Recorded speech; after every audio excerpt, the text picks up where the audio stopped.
Hi, good morning, everyone.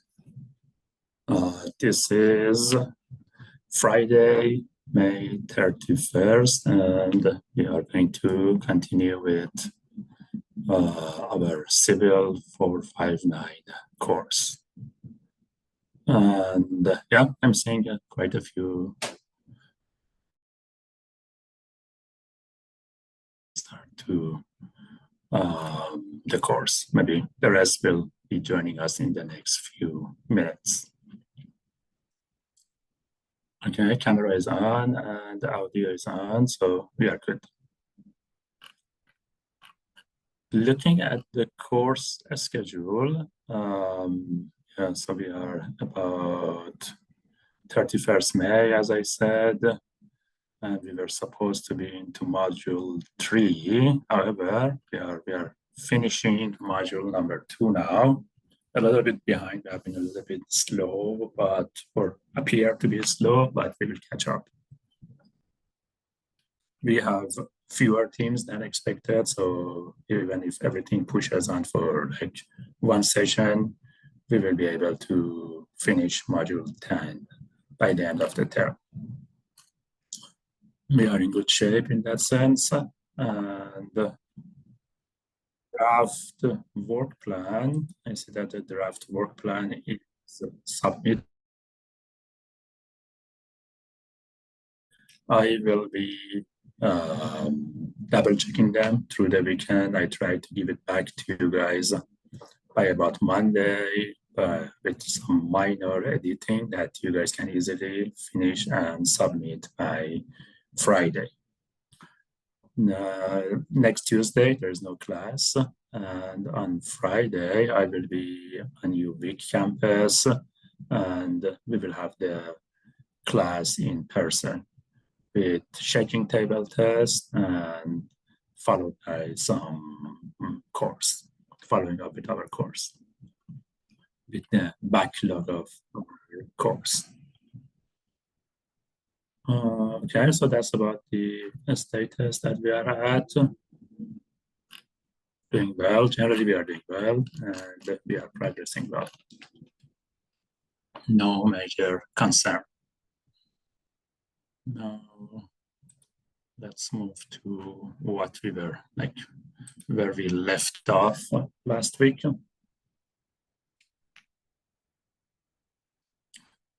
SAP2000, I also have the SAP2000 model open for you guys.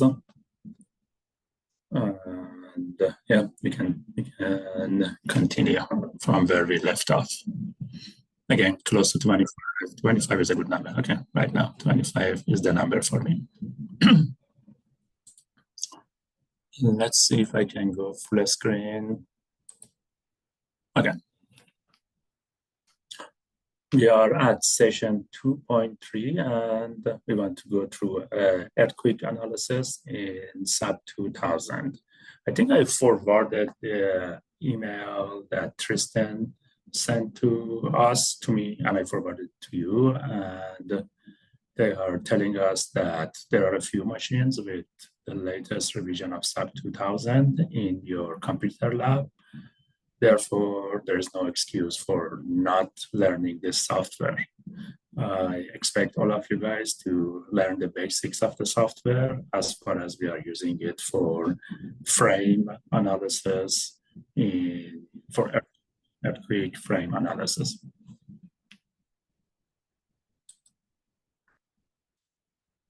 Therefore, yeah, either use the trial version that the software provides for about 1 month, or drop by your computer lab and practice using SAP 2000. It's very practical software, and for structural engineers particularly. I mean, it goes with our training and common sense. Like most structural engineers like using this software, although it's not that like most perfect, especially in terms of graphics, but normally structural engineers like this software, and we have been using this software for many decades. Now I walk you through a model of the multi-degree of freedom model.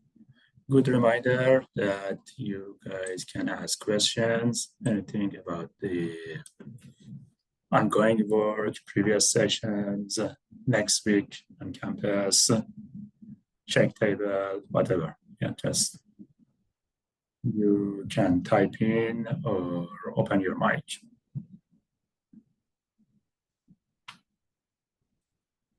Probably not. I'm happy that everything is clear and moving, we are progressing fine. Here, yeah, so we have this 5-story building modeled in 2D using frame elements and a structural, like lateral support system is concentric braces, like the bracing system are meeting each other at one point. Therefore, they are concentric. We will discuss the different types of bracing for steel structures when we get to steel structures. Most of, in a way, earthquake design and NBCC, you always think that it's like calibrated to a steel design, so it works very well with a steel design. And however, it also applies to concrete very well and to wood very well, and even masonry. So, but then steel is like the poster child or the best example of how the NBCC code and provisions and ductility works. However, we will spend a few sessions on a steel design. And I think whoever really understands the NBCC in terms of a steel design and generally earthquake engineering, a steel design, he or she or they can really extend it to or generalize their knowledge to other material. Okay, so this is the structure simplified to 2D, typical sections. And so the beams and columns are I-type, I sections because they resemble the letter I. However, in US and Canada, we call them W sections. And the bracing is HSS. Now, maybe I don't really need full screen not to be able to have the mobility. Yeah, so you see the model here. Okay, the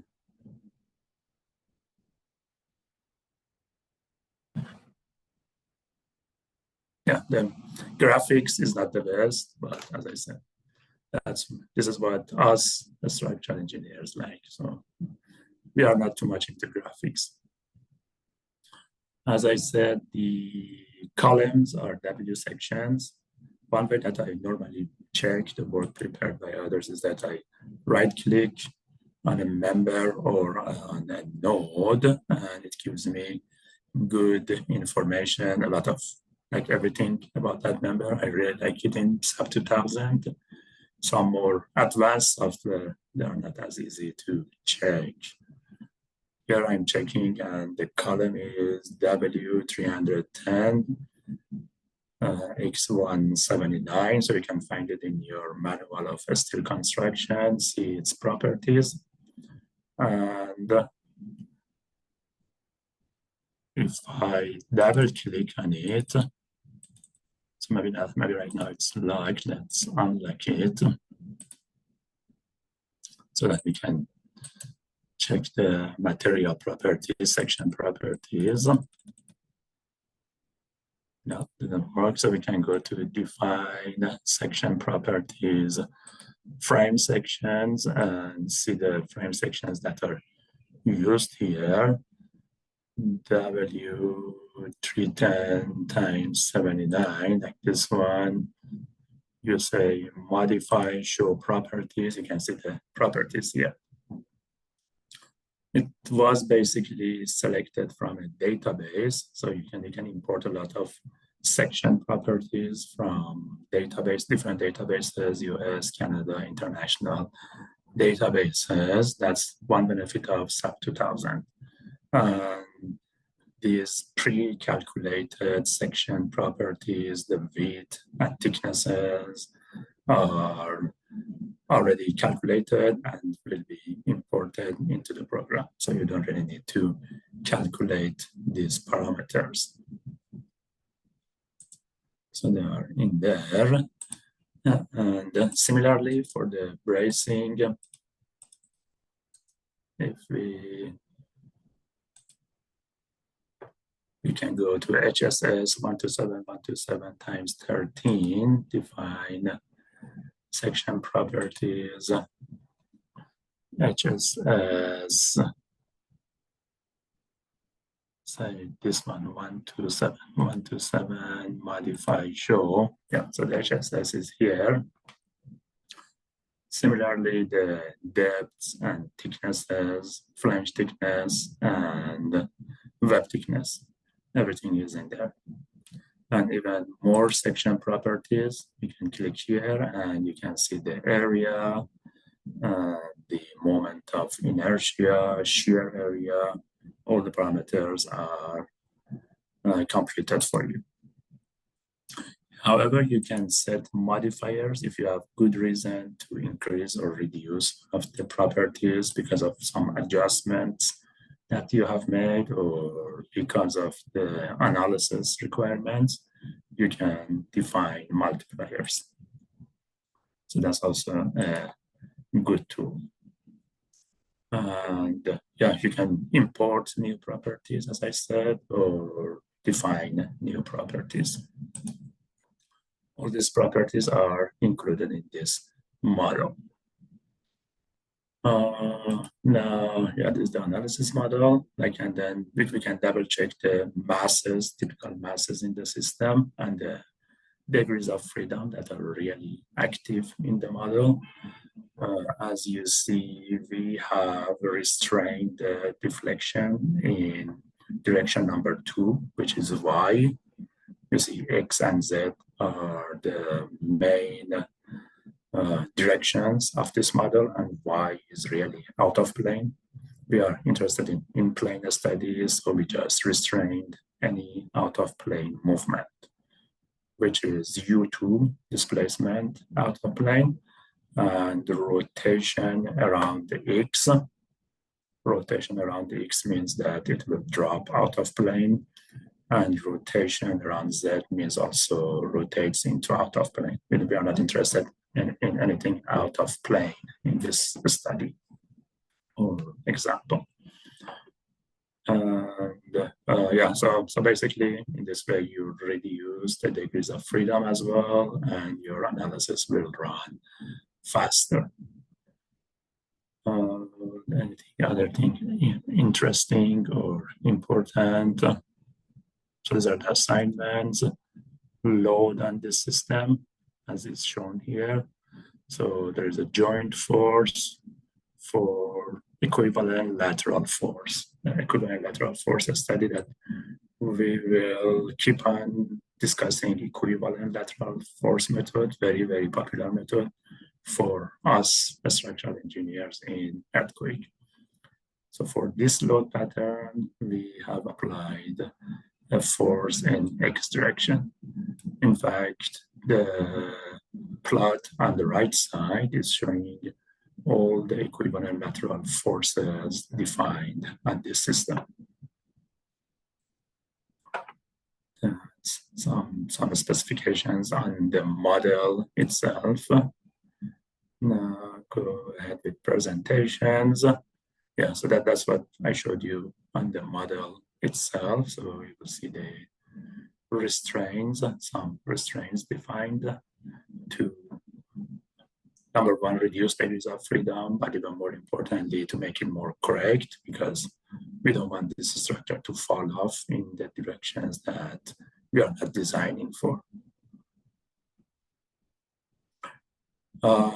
We can even see that we have had end releases applied to the bracing system. We want the bracing system to only carry axial load. So we have released the moment at the end. Releasing moment at the end means it's as if you making the ends, like end of the bracing, two ends of each bracing member, you are making them pinned. Therefore, they are not seeing any moment because they are not designed for moment. There are two reasons that, like in the real case, they will not have moment. One is that probably, like design-wise, most of the time, they are too thin to be able to carry moment, so they don't absorb a moment really. Number two is that the end connections are not really designed for moment. So the end connections are also only designed for axial. And the way they are designed to carry the lateral load, which is like earthquake or maybe wind, is just you have a lateral load here, it goes to this beam and into two braces, again, beam, brace, until it reaches the foundation. As a structural engineers, we are always supposed to fully understand the load path. So for every load that we can imagine on our structure, even before getting into calculations, we should imagine how that load is carried into foundation. That was the main path, and there's a secondary path because the columns can also carry moment. So a lateral force here can become shear force, and beside shear force, some moment is generated, which is a second path that will carry the load to the base. But the intention of the designer most probably has been to only depend on the bracing. Therefore, they can even make these connections pin so that only the load path for their lateral load be the bracing. Or maybe they imagined a mixed system, which is both through moment resistance framing and also through bracing. So the structural engineer, that's like top of the list for any static design and earthquake design and wind design, is that a structural engineer should be able to imagine his or her load path, the load path that the structure is designed for, and understand how the loads, like the vertical loads and the lateral loads, are going to go through the structure to the foundation. Then they can start with designing the members accordingly. That's top of the list. Like before anything else, as a structural engineer, you should just have an imagination of how your load is being carried to the base. And in this case, the designer intended these bracings to act only in tension, and also some shear transfer and moment transfer was considered. So they should design accordingly. Now we can check out the loads that were considered for this structure. If we go to define, we have, you see, load. Number one is load pattern, which load patterns we were considering primarily. One is the self-weight. That's for vertical load, so a lot of self-weight is in the system, meaning like each one of these members have its own weight, and the equivalent lateral load is another load pattern. So those are the pattern, not exactly load cases. Another pattern was equivalent lateral load, which I showed here, and that's a simplified tool generally for designing for earthquake and analyzing for earthquake. That's about the load patterns. Then we're going to load cases. Load cases means separate analysis that is performed at this structure. A dead load only is performed, and the type is linear, meaning that we will have the results of only vertical load. Modal analysis, I already introduced what modal analysis is. Modal analysis gives us the mode shapes, even more importantly, primary periods of the system. So first one is trivial, second one, let's get into it because it's new to you guys. We are asking for a modal analysis by the program using eigenvectors or modal. Load case type is modal. Eigenvectors, that's the typical solution. Ritz vectors is a simplified solution for models with huge number of degrees of freedom. It's interesting, but not very applicable nowadays with the huge computer resources that we have. Zero initial condition. And we have asked for 5 modes. So this structure potentially can have quite a few modes. You can see quite a few nodes in the system. Like even in the first floor, we have 3 nodes. And we have restrained them in 3 directions, which means 3 directions are free. We have 9 degrees of freedom per floor, at least. However, we previously talked about this, and I can move this or move this, look at this picture. The primary movements are really lateral in each floor. Now we haven't restrained other movements, so these columns may elongate a little bit and the beams can elongate, but they are minor and secondary. And I generally expect that the first 5 modes be dominantly about the lateral movements. However, if you go like up to 50 modes, then you will see some modes that are affected by elongation of the members. And yeah, these parameters are less important. Convergence automatically chosen. If you are not satisfied with the level of convergence, maybe you can make it smaller. If it doesn't converge, make it bigger. General issue with the numerical. Let's redo the run. That takes a couple of seconds so that we can, for each load case, we can check the results as well as we are discussing. Run the whole run now.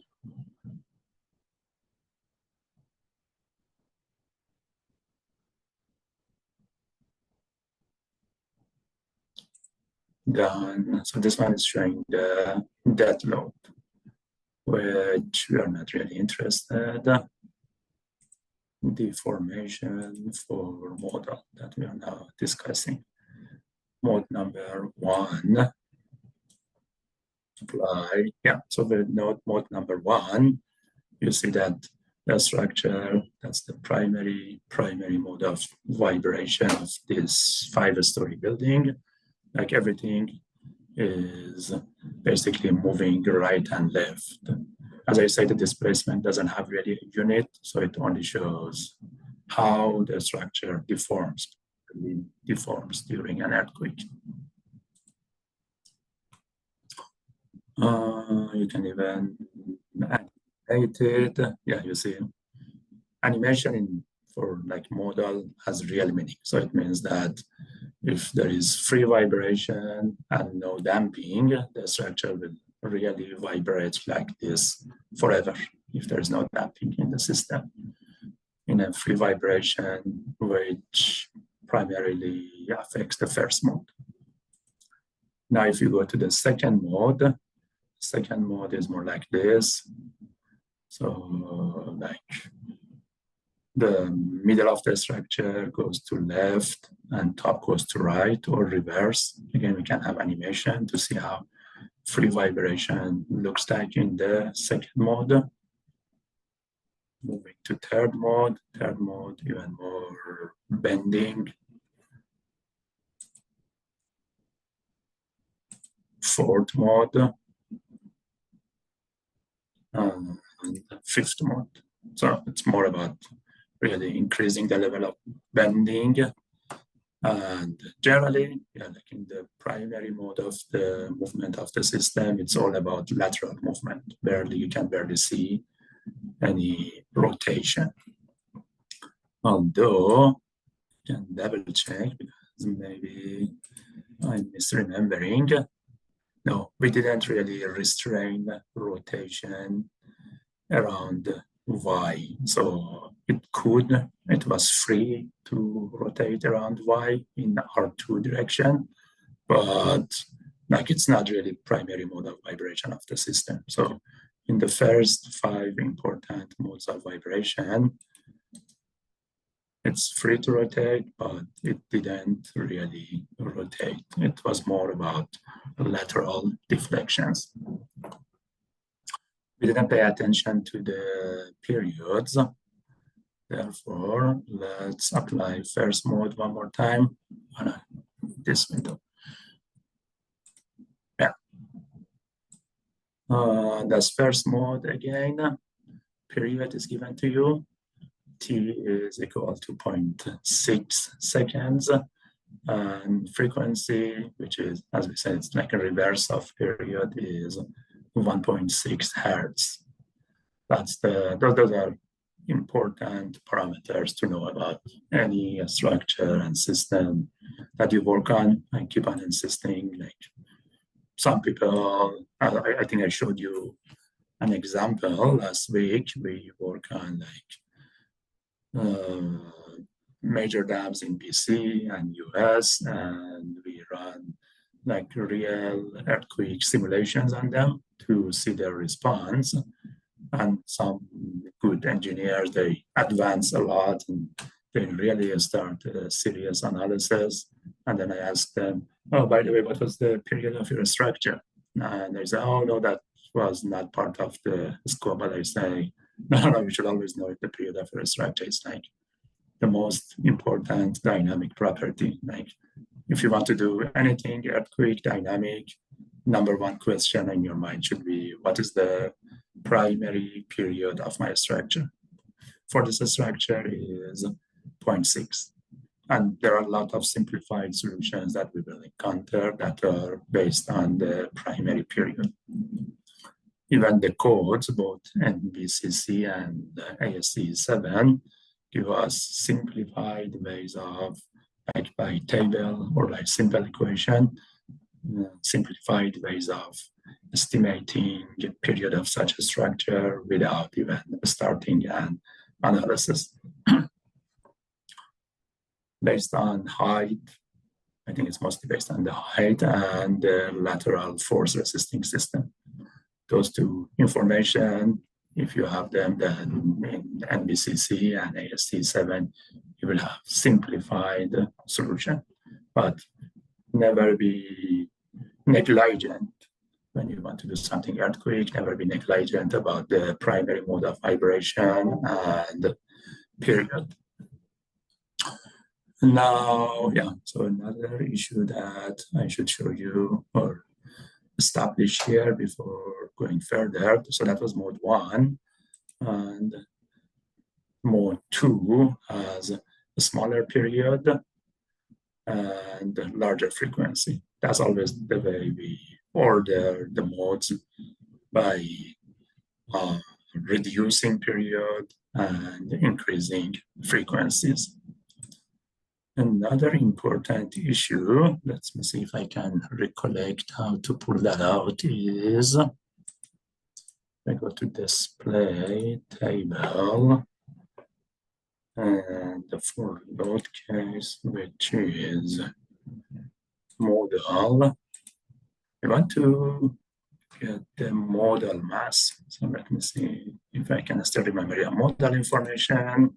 Yeah, the software has been doing the same thing for 20 years, which is very, very good news.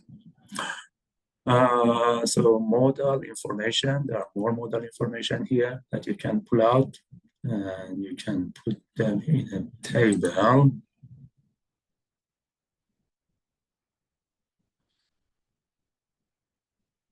What is this? Modal node, participation.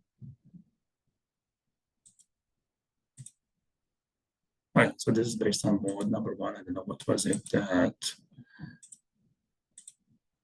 modal participation mass ratios. Each software and each book calls it slightly differently, but the main idea is that how much each mode contributes to the what we call the total mass of the system.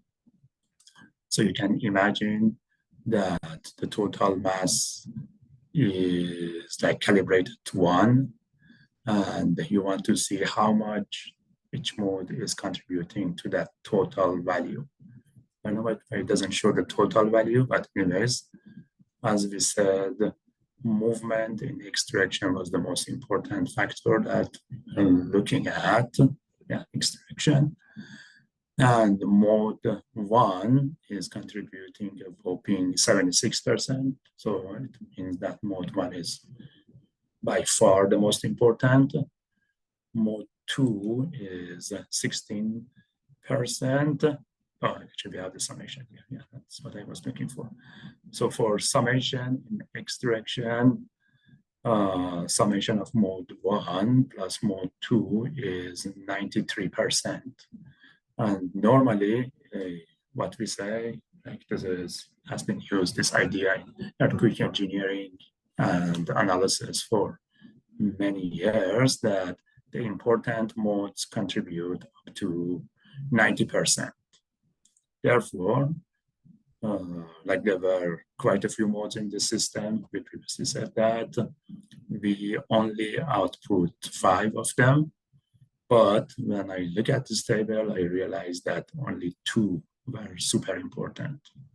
Then really moving upward into 3 and 4, there is benefit, increasing accuracy, understanding better, but these 2 were the most important that contribute to earthquake reactions and dynamic reactions of this system. So that's something important to check and know. Now, let's go back to the slideshow so that we don't miss anything important. Different load cases. We dig into modal a little bit. Yeah. So slideshow was also set up with the same mindset. And what is this? So I think this is a time history. So let's go back, or it's actually for RSA. RSA type of solution. Let's go to the model. So we dig into model quite well. We reviewed our knowledge of the model. Let's go to load cases, RSA. Okay, let me explain what RSA is. Okay, let me take one step back, explain in terms of what we have here, or actually the slideshow that I'm showing here. So previously, I had explained RSA better, and I will explain it more theoretically better in module number 3, which is response evaluation. And I was introducing this SAP2000 model after module number 3, as part of module number 3. However, this year I decided to finish anything dynamic before next week. And so number 1 and number 2 are finished. Next Friday, we will discuss check table. And then after check table, if we have time, then we go into response evaluation, just rearranging a little bit. But I thought that's fine if I explain more. A lot of time we explain concepts through software. It's like 2024. So the students learn software first, and then theoretical concept. Basically, RSA, let's look at the load definition. RSA is a solution and to obtain earthquake response of a system based on the modal analysis. So we have completed modal analysis. We watched the modal responses of the system. That's something like inherent properties of a dynamic system. However, we don't say how much loading is applied to the structure. And in the RSA solution, the loading is applied through spectral accelerations. And I already introduced the idea of spectral accelerations to you guys. So let's review the load case, the RSA type of load case. This is the naming. We say response spectrum. In response spectrum, we want to combine the reactions to different modes and to different reactions of different modes of the system to the spectral acceleration and to do it in different directions. And then we want to add them up. So for now, you should imagine that there are two ways to add up the responses of different modes. One important one is CQC, and another important one is SRSS. We slightly explained the theoretically explain it more, maybe the future sessions, which is important, very important types of solution for structural assessment of systems. But for now, you remember that there are two types of them. And for modal combination, we have used the CQC. And for directional, we have prescribed SRSS. However, we don't have much directional here because the earthquake is only in one direction. And so defining the RSA loading is acceleration is applied in direction number 1, which is X direction, and using this function. We will dig into this function now. So that's the way RSA is defined. Modal damping, you should always be aware of the damping that is applied to your system. And in this system, all modes have a damping of 5%. You could modify it, but we have used a constant damping for all modes, 5%. So that's, you should never forget it. Well, even I do forget it, and then I'm surprised by the results. I go back and adjust it. So at the end, you must use some damping for your system because there is always energy dissipation. The damping for a steel could be lower because it has less cracks, and for concrete it is higher because there are more cracks in concrete as a way to compare them, and we already discussed that. So the only missing part is this function, PSA, yeah, cancel and cancel, define functions, response spectrum. I think this was the top one, show a spectrum. So that's the spectral response that we have prescribed for this system. And so that's, you should probably get used to this shaping. Normally the spectral response start from a value which we call PGA, then increases to a maximum value for very small periods, and then starts reducing. You will see this like quite a few times, and in your earthquake engineering life, you will use it many times. both the spectral accelerations that result from acceleration. This is a typical one, and the prescribed one by the codes, which is more like you will see that it goes up, flattens, and then reduces. So to refresh or remind you, the horizontal axis is periods, and the vertical is a spectral acceleration. A spectral acceleration means what is the maximum acceleration response of simple degree of freedom systems with certain periods. We create a table and a plot for that. Now, going back here, showing the same thing. Apparently, it was from Santa Monica City Hall grounds. That's where this acceleration was correlated to this basically a spectral acceleration plot that was used in this analysis.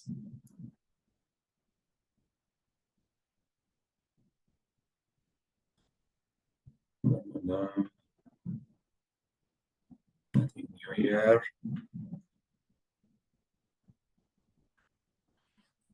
Okay, so I explained the spectral, like a spectral acceleration, loading. You know, it's a loading, like earthquake, the way of applying loading, earthquake loading. We can look at the results for this RSA analysis as well, say in terms of deformation. This one doesn't hide. All right. Deformation, say this window. Okay, no, that's some confusion. Go to this window. Deformation for RSA with CQC combination, and we have also created RSA with SRSS combination. So both are presented here. Now we walk through the CQC one. Let's look at the deflections for CQC. Yeah, so that's basically, this is a method of earthquake analysis, and this method of earthquake analysis predicted this level of deformation in the structure maximum. So RSA is always about maximum values. This maximum deflections at each floor. And therefore, because this is deflection, therefore it has unit. And in SAP2000, your unit is here: Newton, meters, and Celsius. So the unit of deflection is meters. If I hover my mouse here, I can see my deflection in meters. Or if I can change this to millimeters, it would be easier to read. So we are anticipating 50 millimeters, like 2 inches of deflection, maximum deflection in the earthquake in the horizontal direction. As you see, like in the Z direction, U3 is quite small, only 3 millimeters. Although it was allowed, but it's super small. We also allowed the rotation, but even the rotation is very small. So the most important deflection is in X direction, and it's 2 inches at the roof level. It looks like a straight line, and maybe say 7 millimeter in the first floor, maybe plus minus 7 millimeters per floor. Or maybe I'm wrong. No, 7 millimeter first floor, second floor was 10 millimeter, but same range. So you can see the total deflection at each node, and floor drift is an important design parameter. Say for this floor, if we call it second floor, it's like 17 minus 7. It's like 10 millimeter floor drift. That's an important parameter for the design. Okay, so we saw the CQC results. So let's jump into SRSS and see if SRSS like resulted in a different outcome.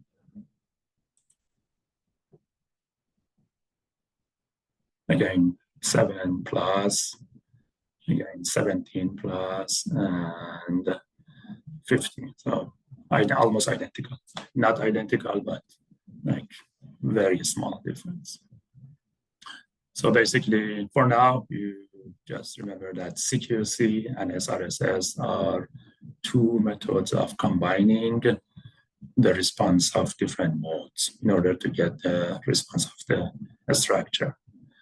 And for directional responses, the only solution that SAP2000 provides is SRSS, but for different modes in the same direction, you can choose between the two. And at some point, we will discuss the differences and benefits of each strategy. But a lot of times, CQC is considered better. So CQC, I mean, your program has it, just use CQC for modal combinations, and you only have SRSS for different directions. And here we only have single directional earthquake. That's a practical discussion on using response spectrum analysis. We will get back to a little bit more theoretical in the following sessions. Now, just quickly show you the node cases. Very just a glance. We only change CQC to SRSS. So two different ways of combining modes. Everything else remains the same. RHA response history analysis. We can look at that as well.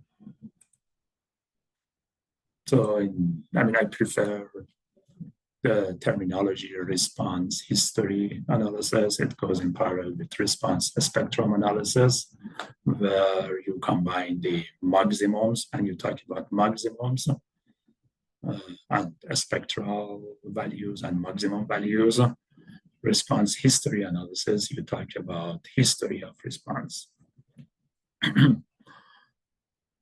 But then traditionally, even myself, I sometimes call it time history analysis. So we call it time history analysis a lot of times. So even it's a lot more popular to call it time history analysis. But response history analysis, I like that terminology. I use modal as a second description, because if you come here, we use the important modes of the structure to get the response. And for linear systems, this is faster. However, if faster has any more meaning nowadays, it's faster between 2 seconds and 1 second. So maybe it does have meaning or it doesn't have meaning. The system is linear, transient, and the solutions that are important to us is between modal, meaning combining the modes, and direct integration, meaning that just integrating the solution point by point or degree of freedom by degree of freedom, not mode by mode. This is the more default solution, I call it. Direct integration, that's the first thing that you think about. SAP2000 has been using modal time history for many years, which is faster and correct at the same time. Now, again, so let's go one by one, don't jump around. It's a transient analysis, obviously. We apply the acceleration, the direction number 1, and the function Santa Monica, and a scale factor of 10. Probably the reason, we can again look at that as well. Most of the time, the reason is that the earthquake functions, time history, this is time history. They are given in terms of G. However, the units of our analysis was meter, so it was supposed to run in meters, and therefore we use the scale factor of 10, which is almost G.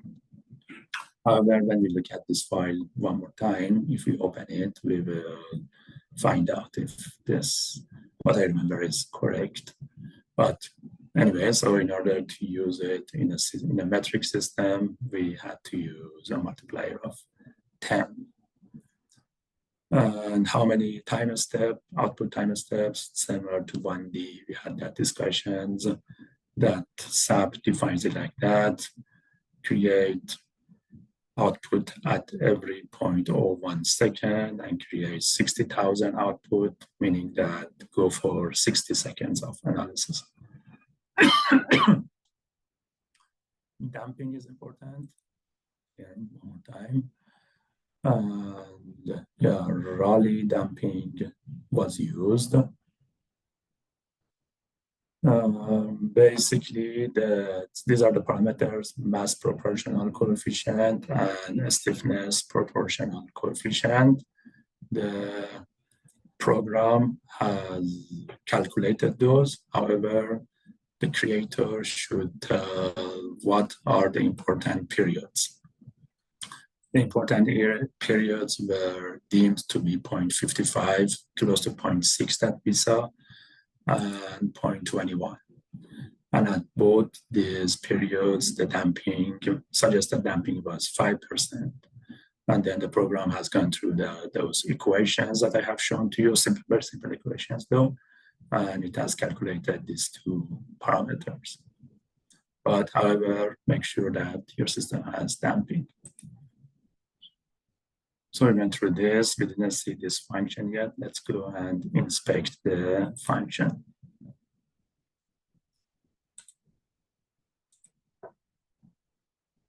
Function, time history.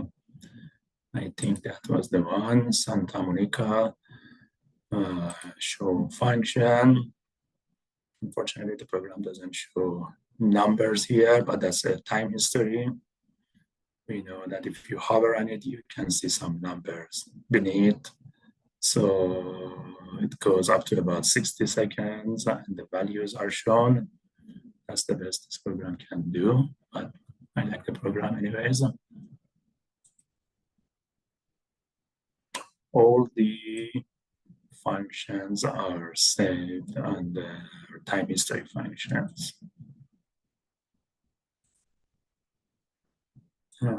What was it called? Probably something about Santa Monica.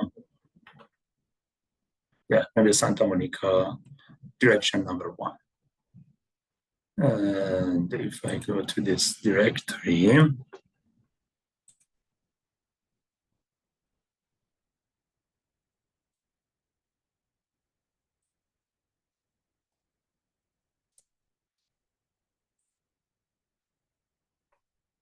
Santa Monica direction 1, most probably that's what was used, but any of them are the same. So we check this one more time. Santa Monica time history function. I think we previously almost went through this with 1 degree of freedom. It's very similar, some general specifications on the first 2 lines, and then starting the function. However, so you see Santa Monica, City Hall, some specifications, line 2 says 3,000 points, space at 0.02 seconds, which will add up to about 60 seconds. And the unit is centimeter per second per second. So my justification was wrong. So the reason, I mean, they use a function that multiplier of 10 was to change from centimeter to meters. And yeah, so the values are here. Maybe the analysis was completed in a different unit. So 3000 values in here, and basically the time is not there. So at time 0.01, 0.02, etc., up to time equal to 60 seconds. Okay, good review of the input. I thought that that's necessary sometimes, or if I was a student, I would have liked it. I know that some students are super fast in using or adapting to analysis programs, but people like me, we need a little bit more time to adapt to new software. Let's look at the results with time history.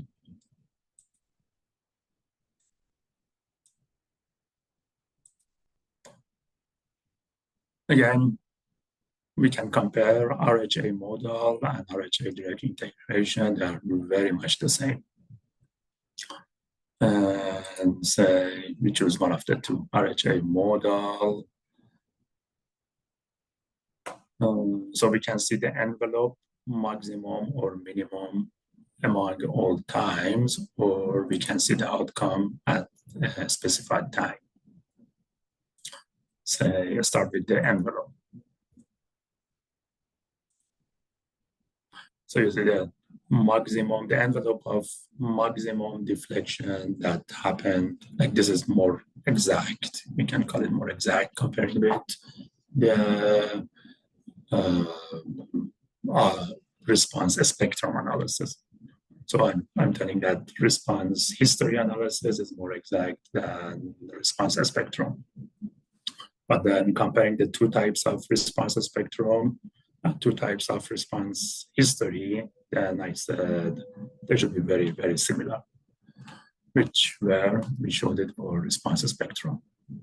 Response history is more advanced, and therefore we should call it more correct. Let's see what is the roof displacement in millimeters. However, bingo. So the roof displacement was very good in response spectrum, which is a faster solution in a way and easier to in a way get it started. We got about 50 millimeters, 2 inches deflection on top, and now the same. However, we saw more close to linear change from bottom to top for deflections in that solution. With this solution, not as much. 40 millimeter here, 28, and then moving in the opposite direction. But I'm almost saying that the values are the same. So actually response spectrum was even better than what I initially said, because response spectrum also gives you the, what do we call it, the like no sign, no positive or negative sign. If you drop the positive or negative signs, I remember U1 was 7 and 8 here, which is very close, like drift in the first floor. And drift in the second floor, we said was about 10. Now I'm seeing also about 10. So not too bad, actually. That was for the envelope. However, this was we sometimes call it time history analysis. So we have the response through the 60 seconds. Say if we want to see the response in 20 seconds, that's what the deflection of the structure looked like at about 20 seconds, with very small deflection throughout. So those large deflections happens only momentarily when the earthquake force peaks. Let's see what was in that 10 seconds. Oh, this one is more like it's not negligible. It's like 21 millimeter at 10 seconds. So it looks like the earthquake was strong after 10 seconds. So you remember that plot. I show it one more time. functions, time histories. That's the earthquake that we applied. So at about 10 seconds, the earthquake is really strong. So we are seeing more deflections. At about 20 seconds, it's losing steam and it's becoming weaker. Okay, go back to the slideshow so that make sure that we are covering everything. Load case defined. Again, two load cases, one with direct integration and one with modal integration. And there's an equivalent lateral load. Maybe, yeah, I don't really go into details. Oh, there's a chat, sorry. 1204, okay. I didn't miss much. Yeah, guys, please feel free to open your mic if I don't pay attention. It says the drift for level 4 seems to be different from the first method. Is it because it is an envelope results, like the second floor happens to have a larger displacement? Yeah, so you say you are comparing with methods. Maybe when I go through some slideshows, I can one more time compare the methods. Let me see one more.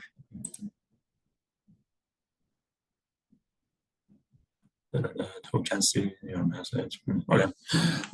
Basically, I go to a slideshow. So between methods, that's high level, the important methods that we are presenting here is RSA versus RHA. That's what we said. And then each one of RSA and RHA can have their own sub-methods, which are not important at all. I mean, even zero importance for this course. So let's focus on RSA versus RHA. RSA is supposed to only focus on the maximum responses, and therefore it's an approximate solution. RHA is supposed to be the more accurate solution. Therefore, we expect them to be different. And when we compare, like say in the following slides, you will see that we compare them. We always say, okay, I have my ultimate correct, which is RHA, which takes a little bit more time to create. And then I have a simpler one, easier to understand one, which is RSA. And let's find out if RSA was good enough. So I'm not surprised that these two methods are different, produce different results. And all I'm concerned is that RSA, which is more approximate, not be too approximate, not be too far away. And we are proving once and again that RSA is not too far away from the correct result, which is RHA. So RHA is the ultimate correct. RSA is trying to do same solution with approximate methods. Okay, so given the time, I don't explain equivalent lateral. We keep it for next time. I jump into the comparison of the results within the slideshow to better answer Hoichi. So I'm still working on your question. Be patient, and then at the end, ask your question again if you are not convinced. Modal plots, we looked at the real model, so we already saw those. And shapes, different mode shapes. So moment plots. So what is the moment distribution in the system? We focus too much on displacements, and here we have the moments. And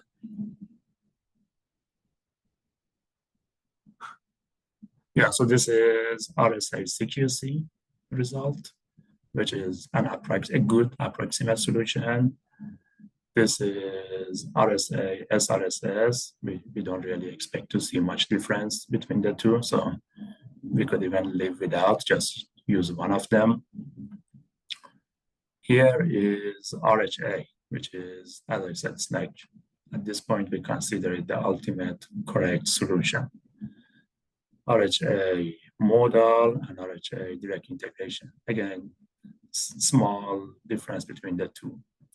The comparison that we are really interested in is the comparison between RSA and RHA.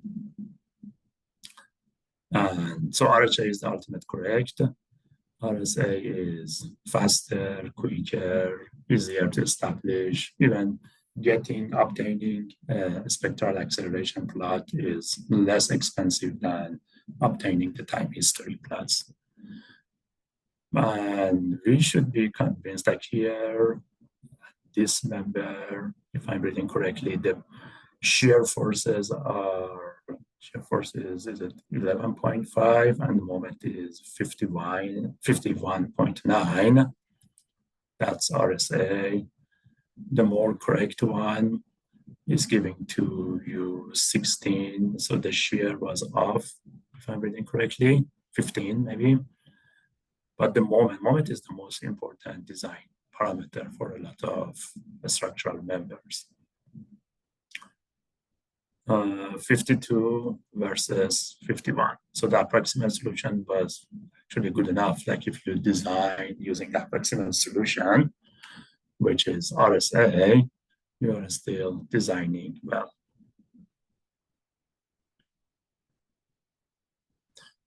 And yeah, more equivalent lateral force. We don't get into it because I wanted to, maybe I go back to it. Now tell me, like maybe did I explain well the two major solutions, which are RSA and RHA, Uchi or anyone else? Are you, like, was I successful in making the point that one is more approximate, one is more correct? However, the approximate one is so popular. Yeah, go ahead. Yeah, I understand that the response spectrum is more accurate, but if you see the shape, the time history analysis is more accurate. So if you see the maximum displacement graph showed in the time history analysis, you will see that there's a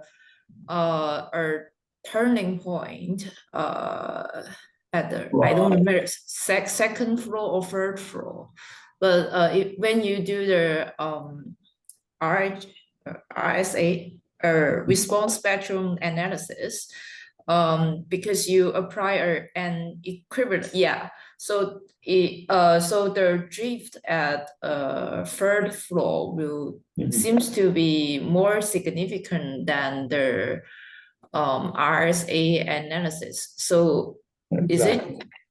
So that's a very big point. So one issue that maybe I didn't emphasize enough is that RSA doesn't have sign. So it doesn't have positive or negative sign. So whenever you look at the result of RSA, you should check for positive and negative. A lesson that we all learned right now, and for myself, it was a reminder that when I'm using RSA results for a story drift, just switch between positive and negative. So let me go back to RSA, one of the two RSA solutions. So I'm an engineer and I want to obtain a story drift using RSA, and I don't have any more information. Even for second floor, I see that here I have 7.6, and here I have 17. And in order to be a good engineer, I should say this doesn't have a sign. Therefore, this could be -7, and this could be 17. And as long as I only use RSA, the difference could be as large as 2 and 4.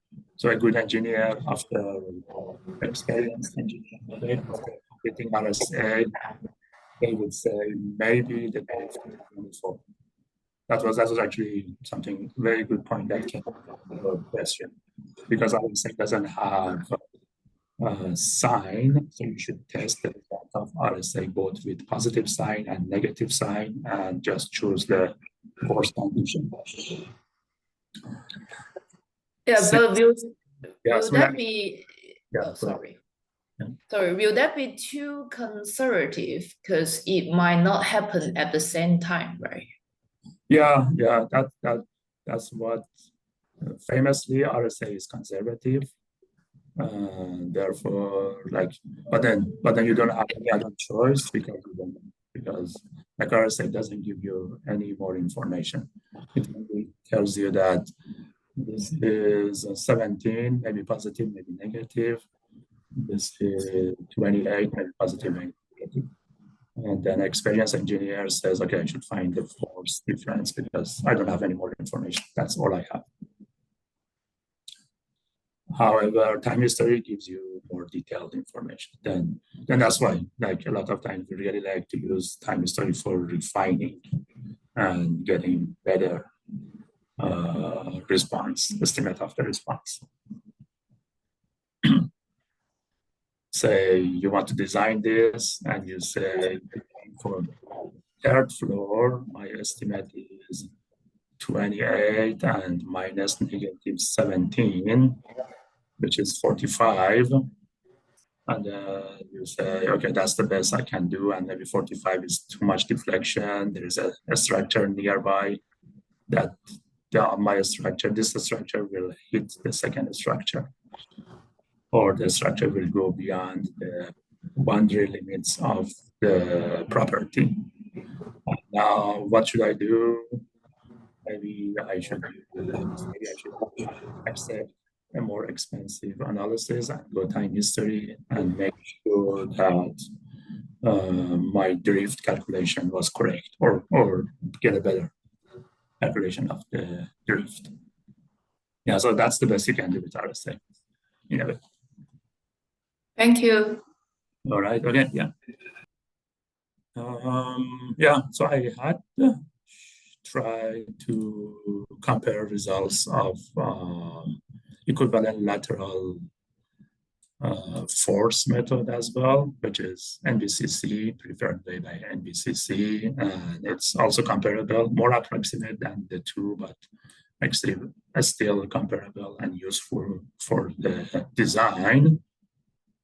But you can have that picture in your mind that there is this equivalent lateral load solution, which is calibrated so that it provides acceptable results given certain conditions. There are a lot of conditions that NBCC gives you to use equivalent lateral load. Generally, the structure should not change, like the stiffness and mass of the structure shouldn't change by much in elevation and in plan. Then you can use this equivalent lateral load method, which is super fast and easy to interpret and easy to check.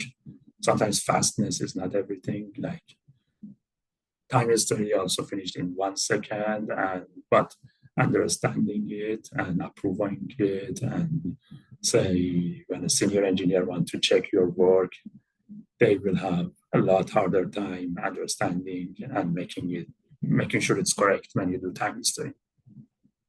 But when you do equivalent lateral load for a structure that NBCC or ASCE 7 allows, it's much easier to understand the results and approve it. That's another benefit. And the results are very close to acceptable and useful for design. And basically, it's about defining a pattern, a load pattern that National Building Code of Canada gives you. And if I showed it or I didn't, you can see it in the SAP2000 model. Basically, yeah, it's about using load pattern. You were seeing it at the beginning. A load pattern instead of using earthquake analysis.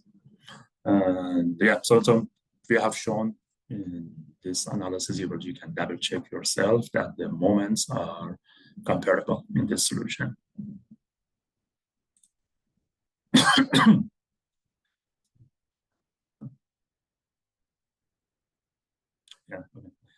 screenshot here. So that's the equivalent lateral load, a bunch of loads, imaginary, non-real loads, lateral loads, mostly in triangular or almost triangular shape, is applied to the side of the structure. The value of those loads are determined using the code, and it's basically a static load case. And it's supposed to reproduce the maximum response condition. And basically, when you get the moments, you will see that the moments are still useful for the design, and almost same order as what is it, moment 45, while the more correct solution was 53. So still same order. So obviously not as accurate of even RSA, but something to be used in the design of the members. And the code allows you to do it for certain regular structures, which means it doesn't really change. It's like most of the structures or high rises that we see in downtown Vancouver or Victoria. All right, yeah, one more minute to go here. We covered this part. Next Tuesday is off, extra holiday for you guys, or time to spend, improve your work plan slightly. And then I will see everyone next Friday at 11 a.m. on campus. I will send you the location. It's given to me, so I will give you the location. We will have a shake table test presentation. We will all watch it. I haven't seen your shake table in action. Last year it didn't work, but this year we'll make it work, and then we will continue with some more theoretical and engineering stuff. So the class would be 3 hours on Friday, June 7th. All right. I'm still watching for questions and comments. Other than that, everybody has a great weekend. Goodbye. See you next week.